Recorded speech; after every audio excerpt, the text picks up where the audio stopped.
আলাইকুম। শাদাব ভয়েসে আপনাদের সবাইকে স্বাগতম। আজ আমরা এমন একজন মহান মুসলিম শাসকের ইতিহাস জানব যার নাম শুনলে সাহস, ন্যায় বিচার ও ইমানের কথা মনে পড়ে।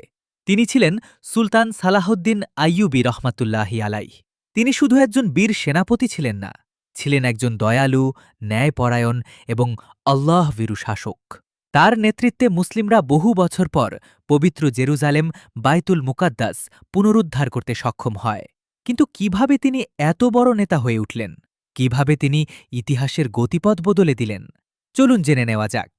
সালাহুদ্দিন আইয়ুবীর জন্ম ১১৩৭ বা ১১৩৮ খ্রিস্টাব্দে ইরাকের তিকৃত শহরে।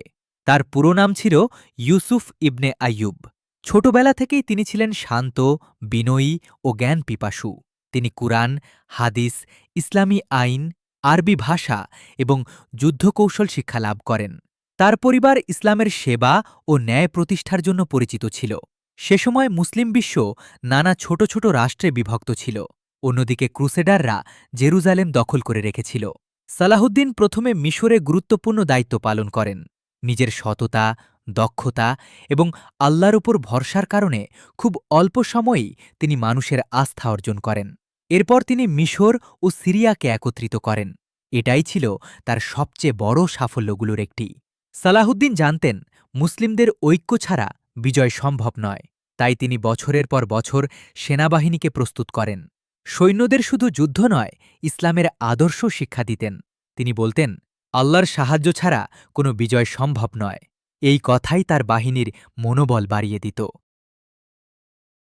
১১২৭ সালে সংঘটিত হয় ইতিহাস খ্যাত হাট্টিনের যুদ্ধ। এটি ছিল মুসলিমদের অন্যতম বড় বিজয়। সালাহুদ্দিনের পরিকল্পনা, ধৈর্য ও কৌশলের কাছে ক্রুসেডার বাহিনী পরাজিত হয়। এই বিজয়ের পর জেরুজালেমের পথ খুলে যায়। অবশেষে মুসলিম বাহিনী জেরুজালেমে পৌঁছে।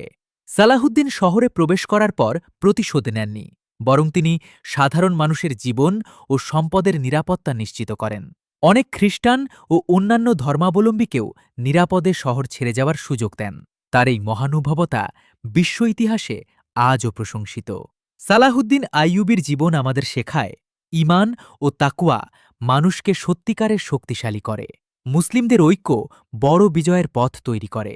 ক্ষমতায় থেকেও ন্যায় বিচার ও দয়া প্রদর্শন করা একজন নেতার সর্বোচ্চ গুণ। ধৈর্য, পরিকল্পনা এবং আল্লাহর উপর ভরসা সাফল্যের চাবিকাঠি।